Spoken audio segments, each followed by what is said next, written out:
بسم الله الرحمن الرحيم. ألف لام را. تلك آيات الكتاب الحكيم. أكان للناس عجبا أن أوحينا إلى رجل منهم أن أنذر الناس وبشر الذين آمنوا أن لهم قدم صدق عند ربهم. قال الكافرون إن هذا لسحر مبين. إن ربكم الله الذي خلق السماوات والأرض في 6 أيام ثم استوى على العرش يدبر الأمر ما من شفيع إلا من بعد إذنه ذلكم الله ربكم فاعبدوه أفلا تذكرون. إليه مرجعكم جميعا وعد الله حقا إنه يبدأ الخلق ثم يعيده ليجزي الذين آمنوا وعملوا الصالحات بالقسط والذين كفروا لهم شراب من حميم وعذاب أليم بما كانوا يكفرون. هو الذي جعل الشمس ضياء والقمر نورا وقدره منازل لتعلموا عدد السنين والحساب ما خلق الله ذلك إلا بالحق نفصل الآيات لقوم يعلمون. إن في اختلاف الليل والنهار وما خلق الله في السماوات والأرض لآيات لقوم يتقون. إن الذين لا يرجون لقاءنا ورضوا بالحياة الدنيا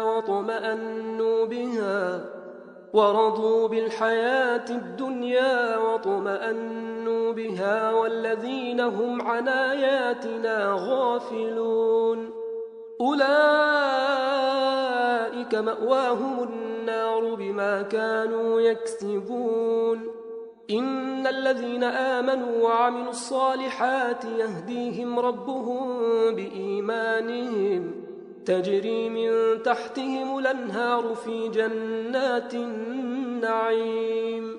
دعواهم فيها سبحانك اللهم وتحيتهم فيها سلام وآخر دعواهم أن الحمد لله رب العالمين. ولو يعجل الله للناس الشر استعجالهم بالخير لقضي إليهم أجلهم فنذر الذين لا يرجون لقاءنا في طغيانهم يعمهون. وإذا مس الإنسان الضر دعانا لجنبه أو قاعدا أو قائما فلما كشفنا عنه ضره مر كأن لم يدعنا إلى ضر مسه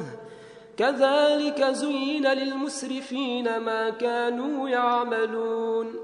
ولقد أهلكنا القرون من قبلكم لما ظلموا وجاءتهم رسلهم بالبينات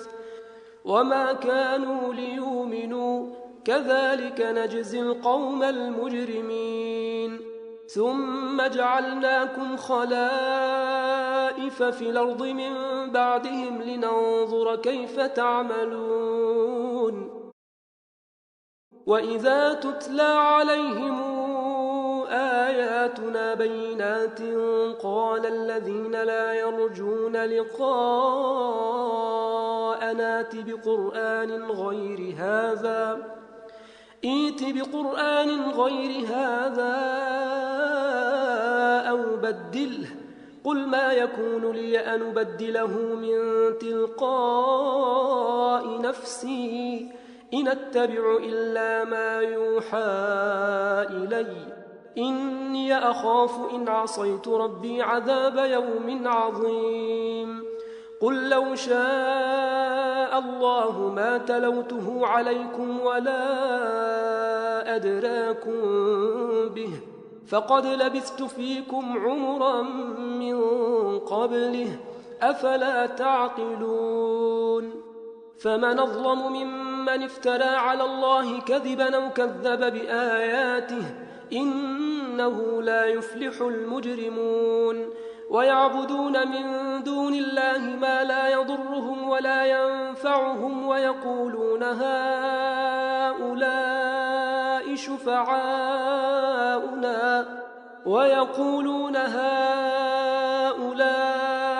شفعاؤنا عند الله قل تنبئون الله بما لا يعلم في السماوات ولا في الأرض سبحانه وتعالى عما يشركون وما كان الناس إلا أمة واحدة فاختلفوا ولولا كلمة سبقت من ربك لقضي بينهم فيما فيه يختلفون ويقولون لولا أنزل عليه آية من ربه فقل إنما الغيب لله فانتظروا إني معكم من المنتظرين وإذا أذقنا الناس رحمة من بعد ضراء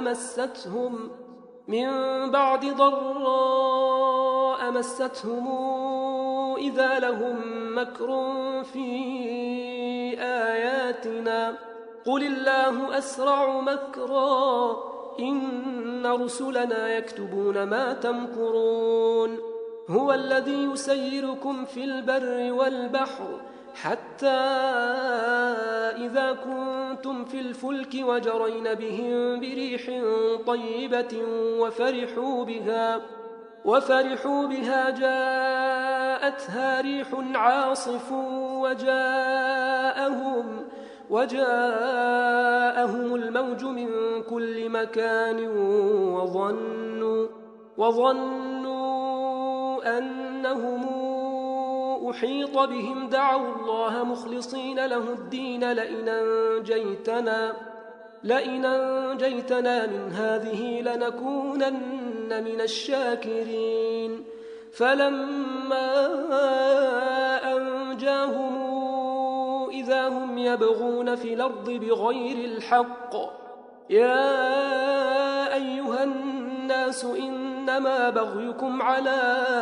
أنفسكم متاع الحياة الدنيا ثم إلينا مرجعكم فننبئكم بما كنتم تعملون إنما مثل الحياة الدنيا كماء أنزلناه من السماء فاختلط به نبات الأرض مما يأكل الناس والأنعام حتى إذا أخذت الأرض زخرفها وزينت وظن أهلها أنهم قادرون عليها أتاها أمرنا ليلا أو نهارا فجعلناها حصيدا كأن لم تغن بلمس كذلك نفصل الآيات لقوم يتفكرون والله يدعو إلى دار السلام ويهدي من يشاء إلى صراط مستقيم للذين أحسنوا الحسنى وزيادة ولا يرهق وجوههم قتر ولا ذلة أولئك أصحاب الجنة هم فيها خالدون والذين كسبوا السيئات جزاء سيئة بمثلها وترهقهم ذلة ما لهم من الله من عاصم ما لهم من الله من عاصم كأنما أغشيت وجوههم قطعا من الليل مظلما أولئك أصحاب النار هم فيها خالدون ويوم نحشرهم جميعا ثم نقول للذين أشركوا مكانكم أنتم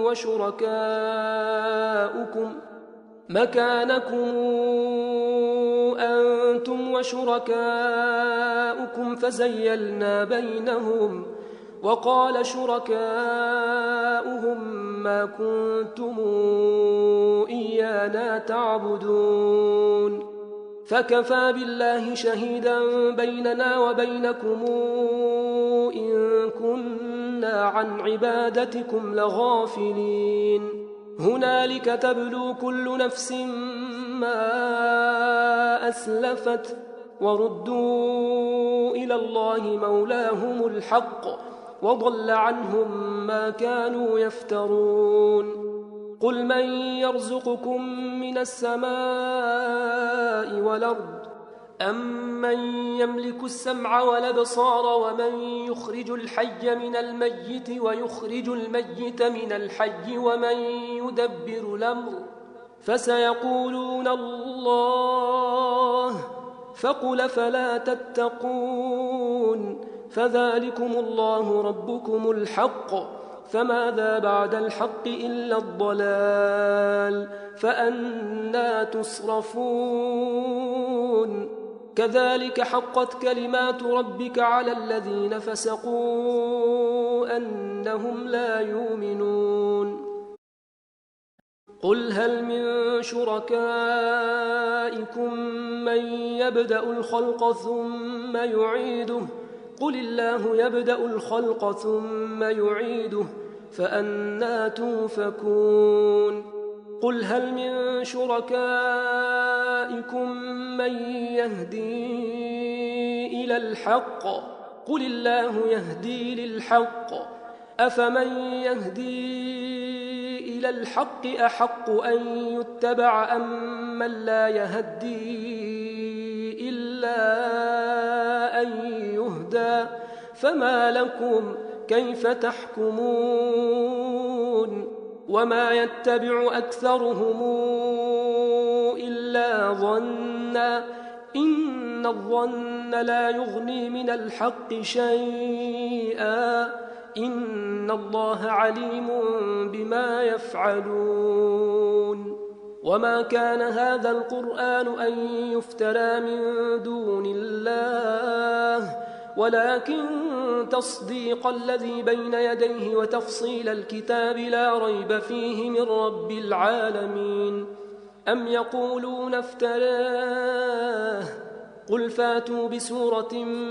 مثله وادعوا من استطعتم من دون الله إن كنتم صادقين بل كذبوا بما لم يحيطوا بعلمه ولما ياتهم تاويله كذلك كذب الذين من قبلهم فانظر كيف كان عاقبة الظالمين ومنهم من يؤمن به ومنهم من لا يؤمن به وربك أعلم بالمفسدين وإن كذبوك فقل لي عملي ولكم عملكم أنتم بريئون مما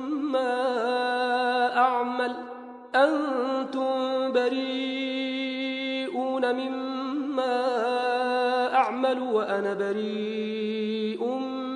مما تعملون ومنهم من يستمعون إليك أفأنت تسمع الصم ولو كانوا لا يعقلون ومنهم من ينظر إليك أفأنت تهدي العمي ولو كانوا لا يبصرون إن الله لا يظلم الناس شيئا ولكن الناس أنفسهم يظلمون ويوم نحشرهم كأن لم يلبثوا إلا ساعة من النهار يتعارفون بينهم قد خسر الذين كذبوا بلقاء الله وما كانوا مهتدين وإما نرينك بعض الذي نعدهم أو نتوفينك فإلينا مرجعهم ثم الله شهيد على ما يفعلون ولكل أمة رسول فإذا جاء رسولهم قضي بينهم بالقسط وهم لا يظلمون ويقولون متى هذا الوعد إن كنتم صادقين قل لا أملك لنفسي ضرا ولا نفعا إلا ما شاء الله لكل أمة أجل إذا جاء أجلهم فلا يستاخرون ساعة ولا يستقدمون قل رأيتم إن أتاكم عذابه بياتا أو نهارا ماذا يستعجل منه المجرمون أثم إذا ما وقع آمنتم به آلان وقد كنتم به تستعجلون ثم قيل للذين ظلموا ذوقوا عذاب الخلد هل تجزون إلا بما كنتم تكسبون ويستنبئونك أحق هو قلي وربي إنه لحق وما أنتم بمعجزين ولو أن لكل نفس ظلمت ما في الأرض لافتدت به وأسروا الندامة لما رأوا العذاب وقضي بينهم بالقسط وهم لا يظلمون ألا إن لله ما في السماوات والأرض ألا إن وعد الله حق ولكن أكثرهم لا يعلمون هو يحيي ويميت وإليه ترجعون يا أيها الناس قد جاءتكم موعظة من ربكم وشفاء لما في الصدور وهدى ورحمة للمؤمنين قل بفضل الله وبرحمته فبذلك فليفرحوا هو خير مما يجمعون قل رأيتم ما أنزل الله لكم من رزق فجعلتم منه حراما وحلالا قل الله أذن لكم أم على الله تفترون وما ظن الذين يفترون على الله الكذب يوم القيامة إن الله لذو فضل على الناس ولكن أكثرهم لا يشكرون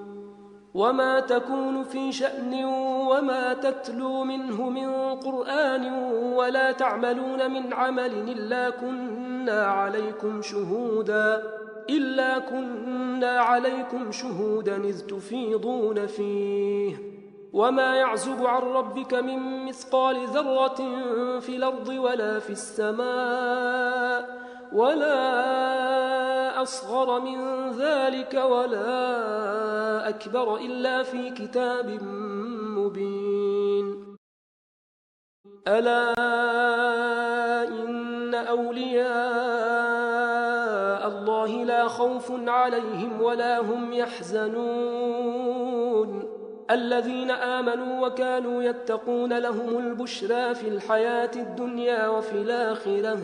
لا تبديل لكلمات الله ذلك هو الفوز العظيم ولا يحزنك قولهم إن العزة لله جميعا هو السميع العليم ألا إن لله من في السماوات ومن في الأرض وما يتبع الذين يدعون من دون الله شركاء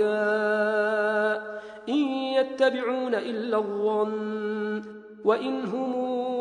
إلا يخرصون هو الذي جعل لكم الليل لتسكنوا فيه والنهار مبصرا إن في ذلك لآيات لقوم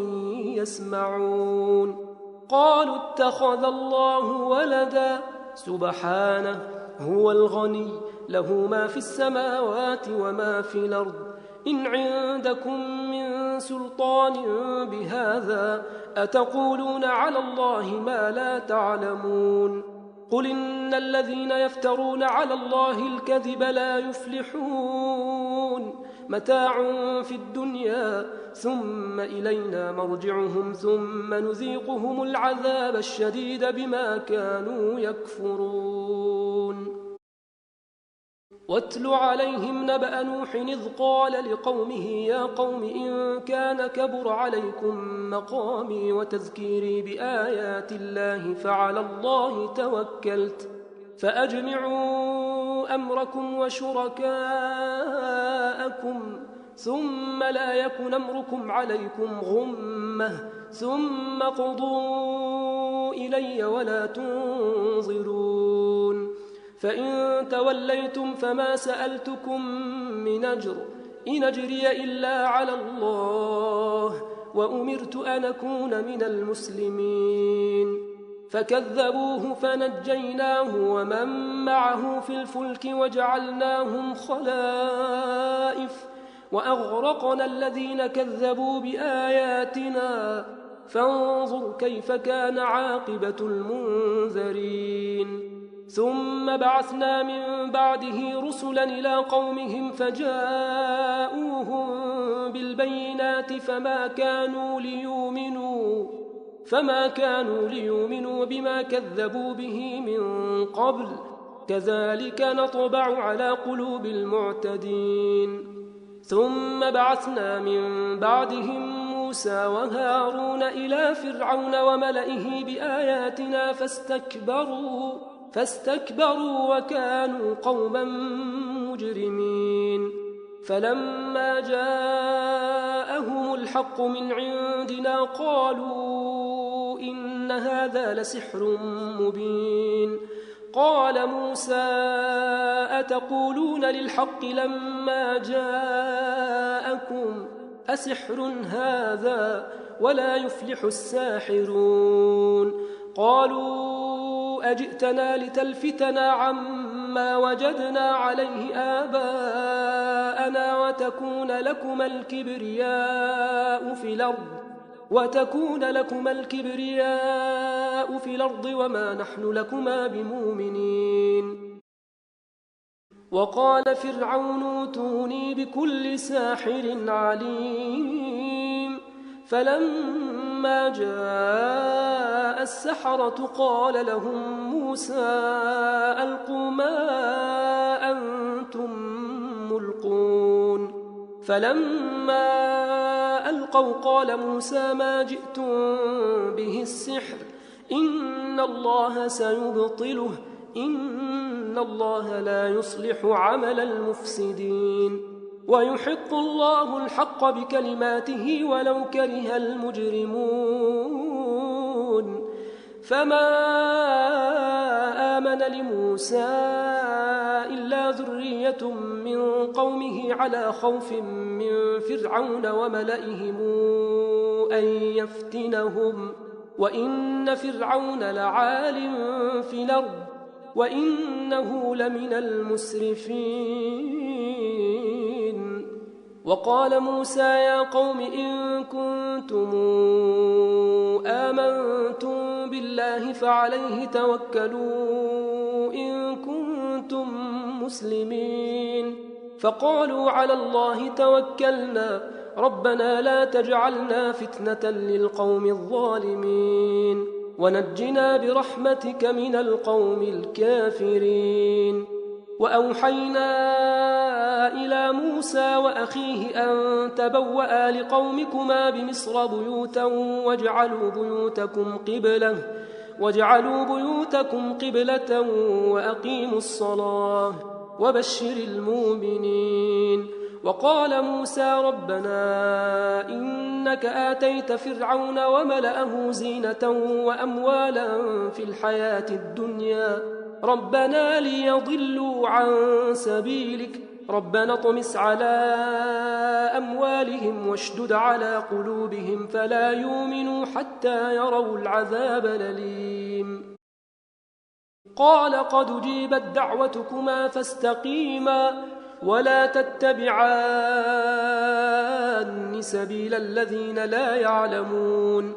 وجاوزنا ببني إسرائيل البحر فأتبعهم فرعون وجنوده بغيا وعدوا حتى إذا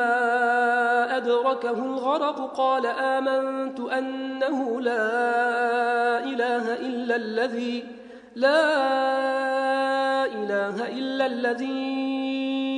آمنت به بنو إسرائيل وأنا من المسلمين آلان وقد عصيت قبل وكنت من المفسدين فاليوم ننجيك ببدنك لتكون لمن خلفك آية وإن كثيرا من الناس عن آياتنا لغافلون ولقد بوأنا بني إسرائيل مبوأ صدق ورزقناهم من الطيبات فما اختلفوا حتى جاءهم العلم إن ربك يقضي بينهم يوم القيامة فيما كانوا فيه يختلفون فإن كنت في شك مما أنزلنا إليك فاسأل الذين يقرؤون الكتاب من قبلك لقد جاءك الحق من ربك فلا تكونن من الممترين ولا تكونن من الذين كذبوا بآيات الله فتكون من الخاسرين إن الذين حقت عليهم كلمات ربك لا يؤمنون ولو جاءتهم كل آية حتى يروا العذاب الأليم فلولا كانت قرية آمنت فنفعها إيمانها إلا قوم يونس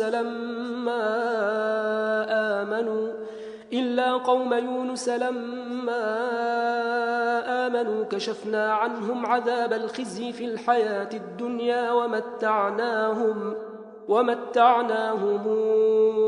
إلى حين ولو شاء ربك لآمن من في الأرض كلهم جميعا أفأنت تكره الناس حتى يكونوا مؤمنين وما كان لنفس أن تؤمن إلا بإذن الله ويجعل الرجس على الذين لا يعقلون قل انظروا ماذا في السماوات والأرض وما تغني الآيات والنذر عن قوم لا يؤمنون فهل ينتظرون إلا مثل أيام الذين خلوا من قبلهم قل فانتظروا إني معكم من المنتظرين ثم ننجي رسلنا والذين آمنوا كذلك حقا علينا ننجي المؤمنين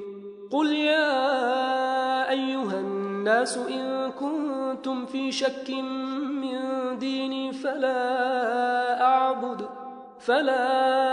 أعبد الذين تعبدون من دون الله ولكن أعبد الله الذي يتوفاكم وأمرت أن أكون من المؤمنين وأن أقم وجهك للدين حنيفا ولا تكونن من المشركين ولا تدع من دون الله ما لا ينفعك ولا يضرك فإن فعلت فإنك إذا من الظالمين وإن يمسسك الله بضر فلا كاشف له إلا هو وإن يردك بخير فلا راد لفضله يصيب به من يشاء من عباده وهو الغفور الرحيم. قل يا أيها الناس قد جاءكم الحق من ربكم فمن اهتدى فإنما يهتدي لنفسه ومن